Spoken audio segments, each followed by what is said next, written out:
So Indiana Jones and the Dial of Destiny is not doing that well. It opened at number one with only $60 million, which isn't really that great when you really dive into it.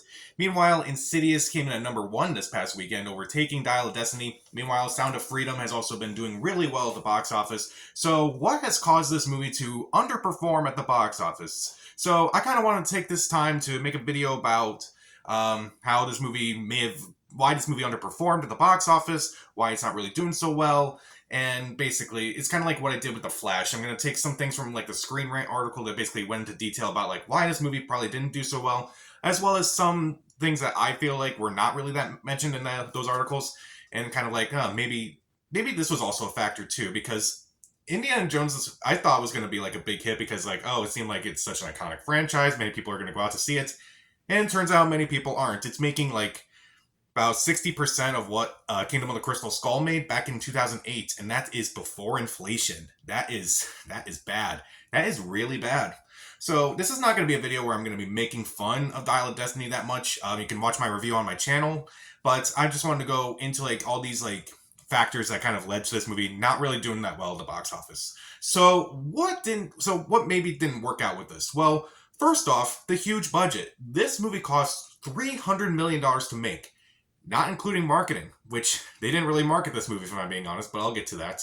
But yeah, they spent $300 million on this movie, probably for the salaries of everyone involved, like Harrison Ford, Phoebe Waller-Bridge, James Mangold, like, and also probably all these COVID precautions that they had to take while filming. So it kind of ballooned the budget a lot more, which while it probably would have been around $200 million, they had to balloon it to $300 million. That's not really great. And it's like, well, you can spend $300 million on a movie if it's basically guaranteed to be a success. Well, this movie isn't guaranteed to be a success right now. It needs to make close to $1 billion in order to do that, and it's not really getting there. Yikes! Because like studios usually, when they have a budget for a movie, they usually spend another like 50% of that budget on like marketing, and it's like it kind of like adds to a total. So like whatever you see there, it's not the full budget. It's like 300 is just to make the movie, so they probably spend another 150 million somewhere around there to market this movie. So this movie needs to make like 800, $900 million just to be considered successful. And it's not going to get there. It's just not going to get there.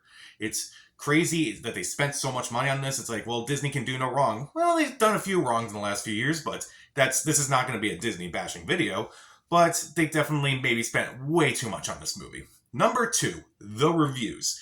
The reviews were not kind to Dial of Destiny. When it debuted at Cannes, the reviews were mixed, very divisive. It only got a 5-minute standing ovation, which may sound like a good thing, but when you take into consideration that Cannes usually has at least 10 minutes of standing ovations for some of the movies that debut there, that's not great. I honestly don't know why they debuted it at Cannes. It seems like a weird place to debut this movie. But reviews weren't great. I'm going to use Rotten Tomatoes as a metric, even though I don't really like Rotten Tomatoes because I think that's a little inaccurate compared to what the movie's like.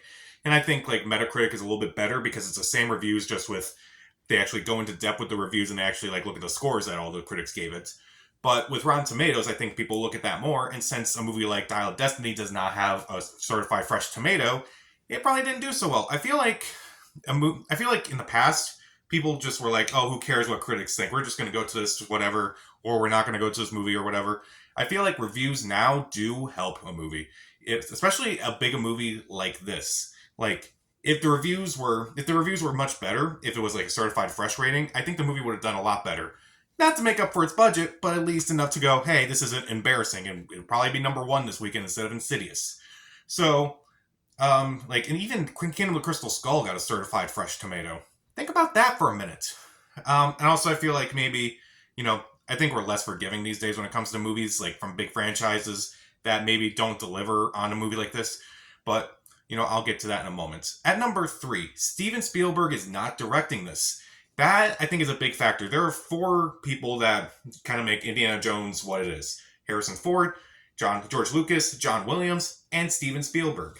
Like, all 4 of them have been involved with the other movies beforehand, and yet one of them is kind of out of the equation. Instead of Spielberg, it's James Mangold who's directing. No offense to James Mangold, he's directed great movies. I feel like if you ask people who James Mangold is, people won't know who he is. They may know his movies like Logan, Walk the Line, Ford v Ferrari, Identity, The Wolverine. He's a good director, but I don't think he's like a big name director. He can't just sell a movie on his name alone, unfortunately. So, no Spielberg behind the camera, that may have hurt the movie. Number 4, a lot of stiff competition. This movie is coming out at a bad time, honestly. You're probably thinking, oh, well, it's summertime. That's when all the big movies come out. That's the problem. All the big movies are coming out. Just in June alone, he had to compete with Transformers, The Flash, Spider-Verse. Meanwhile, in July, he's competing with Mission Impossible, Barbie, Oppenheimer. All these movies that are coming out now, and Indiana Jones is just getting lost in the mix. Back when Kingdom of the Crystal Skull came out, that was the competition. That was the big movie. The only movies that really had to compete with were like Iron Man and The Dark Knight. But those were kind of so far away. But then again, the reviews kind of didn't help, and that's why some other movies around that time kind of like at least managed to do a lot better than Kingdom of the Crystal Skull. But there's definitely a lot more competition now than there was back then. I think we're like back to like pre-COVID levels of like movie releases. But it definitely hurt the movie that there's a lot more competition than there was back in 2008. Number 5, it may appeal to a demographic that's a bit too old. Now, this is kind of like with No Time to Die. That movie kind of opened around the same and kind of finished around like 160 something here in the US, which I'm going to give it a pass because that was like during COVID. But this movie is definitely catering to a much larger audience, kind of like No Time to Die did. It's just, I feel like most people know who people know who Indiana Jones is. Maybe they just don't see it or really have a nostalgic attachment to it. Like, again, back when Kingdom of the Crystal Skull came out, people may have had more of a nostalgic attachment to it, and that may be why that movie did as well as it did. But I remember this past weekend, I was talking to some friends. Indiana Jones kind of came up in the conversation at one point, and one of my friends mentioned that, he doesn't really love Indiana Jones that much, but at the same time, it's like he kind of loves the movies that are like more, that kind of took inspiration from Indiana Jones rather than Indiana Jones. Movies like The Mummy, movies like National Treasure, it's like those movies definitely were, they definitely borrowed heavily from Indiana Jones, but at the same time, it's like, it's what they grew up with. Kind of like when people went to see Kingdom of the Crystal Skull, Indiana Jones is what they grew up with. Maybe if they did another Mummy movie and another National Treasure movie, it would do really well. Why didn't they make National Treasure 3? I'm surprised by that. They made Mummy 3, why not? But I definitely feel like it appeals to a much older demographic, kind of like with Batman. Both were like big products in the 80s, and Michael Keaton's Batman did not really help The Flash whatsoever, unfortunately. At number 6, I don't know if this is entirely true, but I guess there were several leaks from the movie. I didn't see anything. But I don't look at that stuff, honestly. I don't like go into it's like, okay, I want to know everything before going into this movie, especially if it's a big movie like this. I try to avoid any leaks if necessary. I try to avoid like the Wikipedia synopsis. So I can't really confirm it's like, okay, this stuff was leaking online. It's like, okay, maybe people know about the movie before they see the movie. And honestly, I just don't like doing that personally because I want to be surprised in a movie. What happened to that? I don't know. Maybe people saw it and are like, okay, maybe I don't want to see this. Move on. At number 7, the reaction to Kingdom of the Crystal Skull and the movie itself. So, admittedly, I thought Kingdom of the Crystal Skull, as much as I don't like that movie at least had a satisfying ending. Indy and Marion Ravenwood, they got married, and even though, they're married, he's still going to be Indiana Jones. He thankfully took that hat away from Mutt. Thank God. And the reaction to that was not great. It was not particularly good. You can watch my review of that too. But I think that movie kind of hurt some people, whereas like it kind of hurt the box office for this movie, I feel like, because now that movie happened, they're like, okay, maybe we are going to be a little more apprehensive towards Kingdom of the Crystal Dial of Destiny because we were burned by Kingdom of the Crystal Skull. So the name Indiana Jones doesn't really just sell a movie anymore. And they're going to be a little more apprehensive about it. They're going to look at a movie and say, okay, should I go and see this movie? Or like, what are the reviews like? Oh, they're not particularly strong. Okay, maybe I'll just skip this one and probably watch it on Disney Plus or something. I think Kingdom of the Crystal Skull definitely hurt a little bit. But then again, I think we were a lot more forgiving back in 2008 than we are now. At number 8, I'm going to put this like backlash to Disney and Lucasfilm in general. Disney has faced a lot of backlash over the last few years for various reasons. Lucasfilm in particular for pretty much everything they've done with Star Wars. And I'm not going to go into that. I'm not going to say that, but maybe people kind of just see those names and they're like, I don't want to do this again. You're going to ruin this, kind of like you ruined Star Wars. And I just feel like, I don't know if that's entirely the case, but you can't help it. Like, Disney's movies aren't really performing that well. Elemental didn't do that well.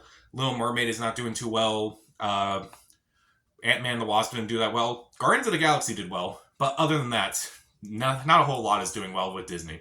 At number 9, the trailers, or should I say lack thereof. Now, I said earlier that when a studio releases a movie or like produces a movie, they usually like have a budget for the actual movie itself, which is separate from the production budget. Honestly, I don't think I saw more than 2 trailers for this thing. I'm surprised that there weren't like 3 trailers for this thing. I figured there would be like 3 trailers, maybe a spot during the Super Bowl or something, but there weren't a whole lot of trailers, and they didn't really tell you what the plot of the movie was other than Indiana Jones is back. That's it. Okay, what else? What else is in the movie? Oh, Phoebe Waller-Bridge is in this movie. Cool, I guess. They also had that weird trailer, which I honestly didn't like, where they kind of meshed sympathy for the devil with the Indiana Jones theme. Why would you do that? That theme is so iconic. Like, why would you mess with that in some way? It's ridiculous to me. Like, why would you do that? I felt maybe they were like kind of scaling back on like a lot of trailers. Like, I think Little Mermaid also only had 2 main trailers, which I find that surprising, honestly. Like, I figured with more iconic IPs, it would be like, okay, we should promote these movies a lot more than something like, say, Elemental, for instance. But they didn't. They only released 2 trailers and they weren't that exciting or enticing. And the last one I'm going to mention briefly is the writer strike, because I think the writer strike is it's having a bigger effect than I realized. Now, I know a lot of shows were already off for the summer anyway, but if the main thing that's kind of been gone from all these, like, from during this writer strike was talk shows. Like, a lot of these stars cannot go on talk shows and try to promote their movie in some way. Like, if Harrison Ford and Phoebe Waller-Bridge were on, say, Jimmy Kimmel or something, they can go in and talk about it and try to get views and such, but they can't do that right now. They really just can't. So how can they promote the movie if there's not really an outlet where you can actually promote the movie?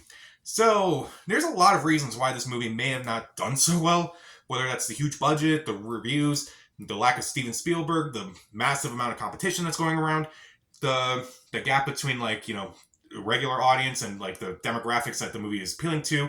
The online leaks may have done something. The reaction to the last movie may have hurt this movie. The backlash to Disney and Lucasfilm, the lack of trailers, writer strike, a whole lot of reasons could have brought this movie down. And I try to say this. I feel like for a movie to really bomb, kind of like this, or The Flash, there needs to be a lot of reasons as to why a movie just underperforms. It's never just one singular reason. And I think there's like multiple reasons why. I don't know. Maybe I'm just like kind of like rambling. Maybe I'm just trying to be I don't know. I'm just being weird about this whole thing.